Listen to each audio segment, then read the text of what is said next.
ねえねえマリサ。なんだレイム。クリス・インペリテリって知ってる？ああ、彼はヘビメタル界で超絶技巧のギタリストとして知られているぜ。早弾きの技術と感情豊かな演奏スタイルで多くのファンを魅了しているんだ。それでは、今日はクリス・インペリテリについて解説するぜ。よろしくお願いするわ。それでは、ゆっくりしていってね。クリス・インペリテリってどんな人なの？クリス・インペリテリはアメリカのギタリストで、特に早弾きで有名なんだぜ。彼はインペリテリっていうバンドを率いているんだ。早弾きってどんな感じなのかしら？早弾きっていうのはギターをものすごいスピードで弾くことだぜ。クリスはそれが得意で、ギターソロがとにかく速いんだよな。すごいわね。どうしてそんなに速く弾けるのかしら？彼は幼い頃からギターを練習していたからだぜ。しかも、両親を早くに亡くして、おばあちゃんに育てられたんだ。それが彼の音楽への情熱をさらに燃やしたんだな。そうだったのね。彼のバンドについてもっと教えてくれる？インペリテリは1980年代に結成されたバンドで、クリスが中心となって活動しているんだぜ。彼らはネオクラシカルメタルっていうジャンルで知られているんだ。ネオクラシカルメタルって何かしら？クラシック音楽の要素を取り入れたヘビメタルのことだぜ。クリスはそのスタイルでギターを弾いて、多くのファンを魅了しているんだ。面白いわね。それで、日本ではどんな人気があるの？日本では特に人気が高いんだぜ。アニメタル USA っていうプロジェクトにも参加していて、日本のアニメソングをメタル風にカバーしてるんだ。アニメソングをメタルに？それはユニークね。ああ、日本のファンには大受けだったみたいだぜ。クリスのギター技術とアニメソングがうまくマッチしたんだな。他にも何か面白いエピソードとかある？そうだな、彼は2023年にヘビメタル殿堂入りも果たしているんだぜ。それだけ彼の音楽が評価されている証拠だよな。すごいわね。そんなに評価されるなんて、どんなところが特別なのかしら？やっぱりその技術力と情熱じゃないかな。彼の演奏はただ速いだけじゃなくて、感情もしっかり込められているから、多くの人に響くんだぜ。感情が込められている演奏って素敵ね。私も聞いてみたいわ。ぜひ聞いてみるといいぜ。きっとその凄さがわかると思うぜ。クリス・インペリテリってどんな生い立ちなのかしら？クリスは1964年にコネチカット州で生まれたんだぜ。でも、彼の幼少期はかなり波乱に満ちていたんだ。そうなのね。何があったの？彼は9歳の時に両親を自殺で失ってしまったんだぜ。この出来事は彼にとって大きな衝撃だった。それは本当に辛い経験ね。どうやって乗り越えたのかしら？両親を失った後、クリスはおばあちゃんに育てられたんだ。おばあちゃんの愛情が彼の心の支えになったんだぜ。おばあちゃんがいてくれてよかったわね。その後、音楽とはどう出会ったの？音楽との具体的な出会いについては詳しい記録はないけど、10代前半にはすでに音楽に没頭していたみたいだぜ。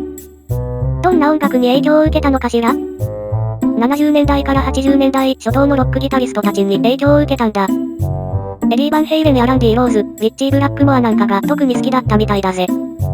すごいギタリストたちね。クリスもその技術を追求したのかしら？ああ、彼は若い頃から猛練習を重ねて自分のスタイルを磨いていったんだぜ。超高速のプレイや正確なテクニックはその成果だな。そしてロサンゼルスに移住したのね。そうだぜ。音楽への情熱から10代後半でロサンゼルスに移住して本格的に音楽キャリアをスタートさせたんだ。苦難を乗り越えて音楽で自分を表現するなんて本当に素晴らしいわね。クリス・インペリテリの音楽キャリアの始まりってどんな感じだったの？クリスのキャリアは1980年代のロサンゼルスで本格的にスタートしたんだぜ。1987年にインペリテリっていうバンドを結成して、同じ年にセルフタイトルの EP、インペリテリをリリースしたんだ。その EP ってどんな内容だったのかしら？この EP は、クリスの超絶技巧のギターソロとスクリーミングボーカル、そしてスピーディーなリズムセクションが詰まった作品だったんだぜ。ヘビメタルファンや音楽評論家から高い評価を受けたんだ。すごいわね。それで、彼はどうやってギターヒーローとして有名になったの？インペリテリ EP の成功がきっかけだぜ。彼の卓越したテクニックと独自のスタイルが多くの注目を集め、一躍ギターヒーローとして名を馳せたんだ。次に出したアルバムも成功したのかしら？ああ、1988年に出したスタンドインラインは大ヒットしたんだぜ。特に日本で絶大な人気を博して、MTV でも頻繁にミュージックビデオが流れたんだ。MTV で流れるなんて、すごい人気だったのね。そうなんだぜ。これによってバンドの知名度が一気に上がったし、クリス自身もメディアで多く取り上げられるようになったんだ。彼らの音楽スタイルはどんな感じなの？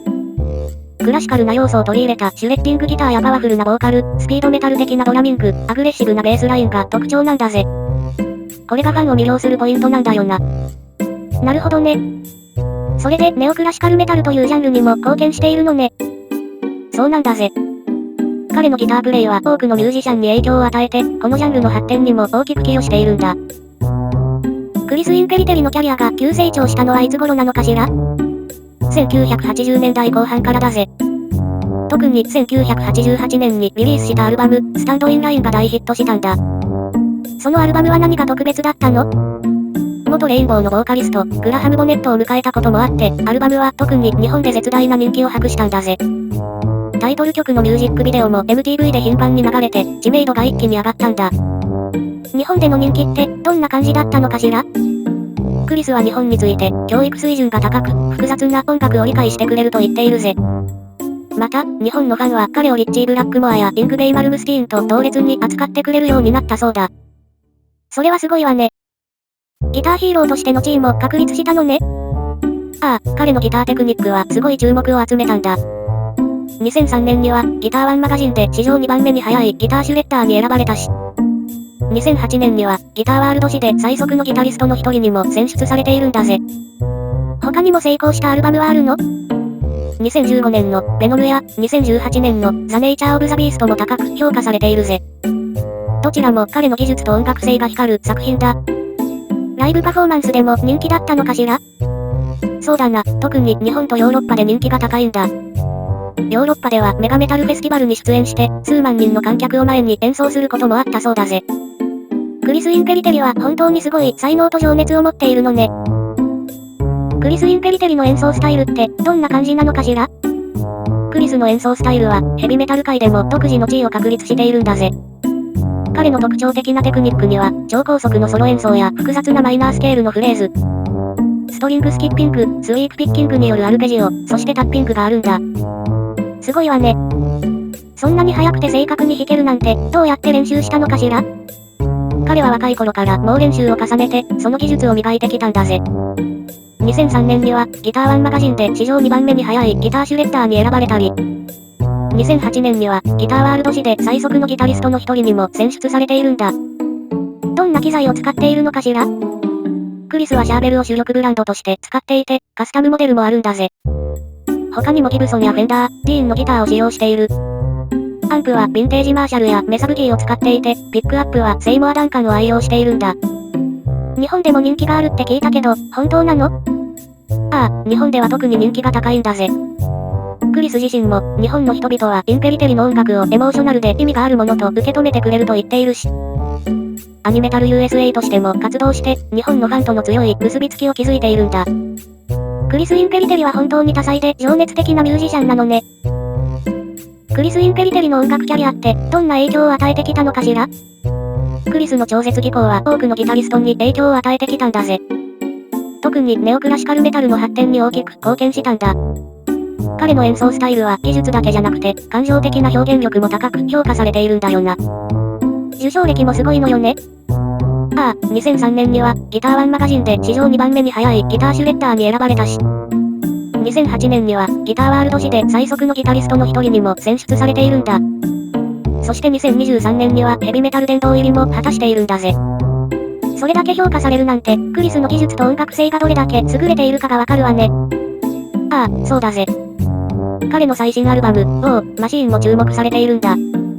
2024年11月6日にリリースされて、スレイヤーのポール・ボスタフがドラマーとして参加しているし、ミキシングとマスタリングはヤコブ・ハンセンが担当しているんだ。日本版アートワークも特別なのよね。そうだぜ。ジュピターのギタリストテルが手掛けていて、日本限定デラックスエディションには90年代の日本公演音源も収録されているんだ。クリスはこのアルバムを、これまでで最も誠実なアルバムと語っていて、ファンの期待も高まっているんだぜ。インペリテリってどんなバンドなのかしら？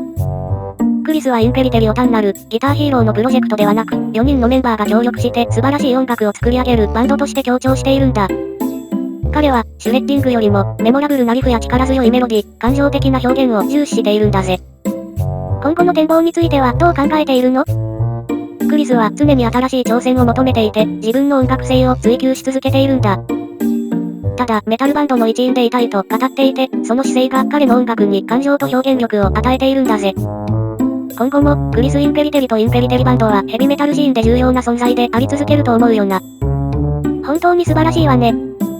クリス・インペリテリの音楽から目が離せないわ。今日はここまでだぜ。マリサ、いろいろと教えてくれてありがとう。いえいえだぜ。それでは、最後までご視聴ありがとうございました。